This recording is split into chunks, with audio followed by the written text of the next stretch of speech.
केदारनाथ जाने में पहली बार नहीं हुआ। देखिए जरा 2025 में ही कितने हादसे हुए। ये 7 जून 2025 की तस्वीर मैं आपको दिखा रहा हूँ। पहला हादसा 7 जून को हुआ, यानी अब से कुछ रोज पहले।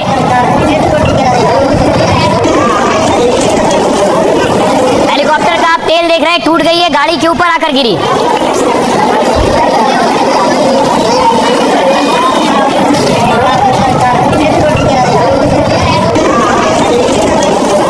दूसरी तस्वीर देखिए, ये आप देख रहे हैं 17 मई की केदारनाथ में हेलीकॉप्टर क्रैश हुआ, यानी 1 महीने पहले। हर महीने ये हादसे हो रहे हैं। इसलिए अगर आप केदारनाथ जा रहे हैं या जाने की सोच रहे हैं तो पूरी सावधानी के साथ, एहतियात के साथ ही हेलीकॉप्टर पर सवारी करें। ये देखिए जरा हेलीकॉप्टर का हाल। ये देखिए मई महीने में ही देखिए एक और हादसा हुआ 8 मई 2025 को। उत्तरकाशी की तस्वीर आप देख रहे हैं। आइए अब आपको बताऊं, हेलीकॉप्टर हादसे तो हो रहे हैं लेकिन बड़ा एक्शन होने की जरूरत है। सरकार एक्शन में आ गई है। अब एक के बाद एक हादसों के बाद सरकार कार्रवाई कर रही है, एक्शन ले रही है। उत्तराखंड सरकार ने बड़े एक्शन का ऐलान कर दिया है। सरकार ने आर्यन एविएशन सर्विस को रोक दिया, यानी जिसका हेलीकॉप्टर आज क्रैश हुआ उसे रोक दिया गया। अगले आदेश तक आर्यन के हेलीकॉप्टर उड़ान नहीं भरेंगे। केदारनाथ में आर्यन का हेलीकॉप्टर ही दुर्घटनाग्रस्त हुआ था। आर्यन कंपनी का हेलीकॉप्टर पहले भी दुर्घटनाग्रस्त हो चुका है। इस कंपनी का हेलीकॉप्टर अक्टूबर 2022 में दुर्घटनाग्रस्त हुआ था और केदारनाथ में उस हादसे में भी पायलट समेत 6 की मौत हो गई थी। यानी 2022 में इसी कंपनी का हेलीकॉप्टर क्रैश हो चुका है। 6 लोगों की तब भी मौत हुई थी, अब 7 लोगों की मौत हुई। तब भी हादसे की वजह खराब मौसम और कोहरा बताया गया था। इसके अलावा उत्तराखंड में बाकी हेलीकॉप्टर सेवाएं भी रोक दी गई। राज्य में फिलहाल 15 और 16 जून की हेलीकॉप्टर सेवाएं रोकी गई हैं। डीजीसीए ने सुरक्षा मानकों को सख्ती से लागू करने के निर्देश दिए। ऐसा नहीं करने पर डीजीसीए ने सख्त कार्रवाई की चेतावनी दी है। इससे पहले हेलीकॉप्टर उड़ानें सीमित कर दी गई थी। प्रति घंटा केवल 9 उड़ानों को इजाजत दी गई थी। खबर है कि डीजीसीए के निर्देशों की अवहेलना की गई है, जिसके बाद राज्य सरकार ने उच्च स्तरीय बैठक भी की है। संकेत है कि उत्तराखंड सरकार कोई बड़ा फैसला कर सकती है इस पर इन हादसों के बाद। सोनम, जिसे जेल में शिफ्ट किया जा चुका है। खबर यह है कि सोनम नेपाल भागने की फिराक में थी। सोनम राजा की हत्या करने के बाद कैसे जाने वाली थी, पोस्टर फ्लोरे कैसे जाने वाली थी नेपाल।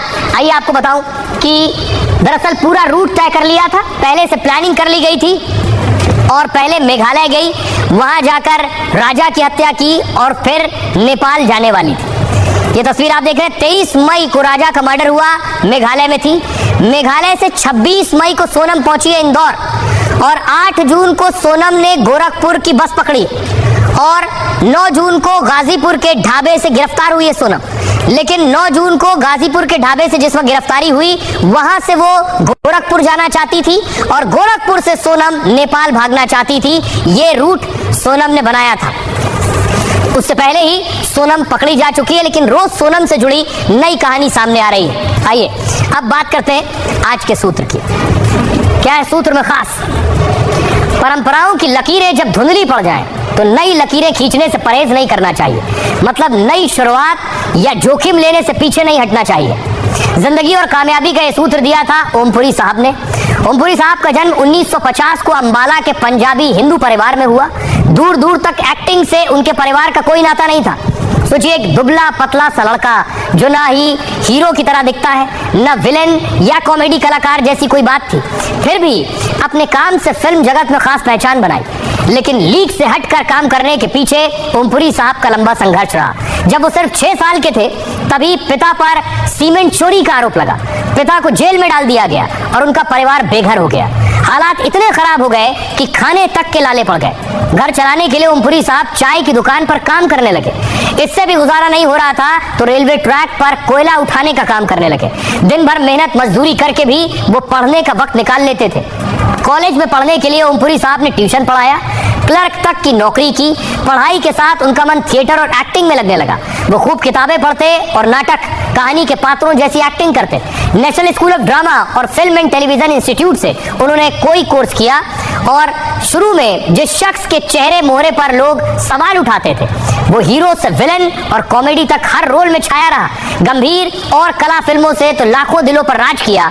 ओमपुरी साहब ने 300 से ज्यादा फिल्में की हैं। फिल्म फेयर और नेशनल अवार्ड के अलावा कई अंतर्राष्ट्रीय अवार्ड भी जीते। ओमपुरी साहब ने जीवन का अहम सूत्र दिया, जब कोई अच्छा विचार आए तो उसे तुरंत अमल में लाएं, लेकिन कोई बुरा विचार आए तो थोड़ा रुक जाए।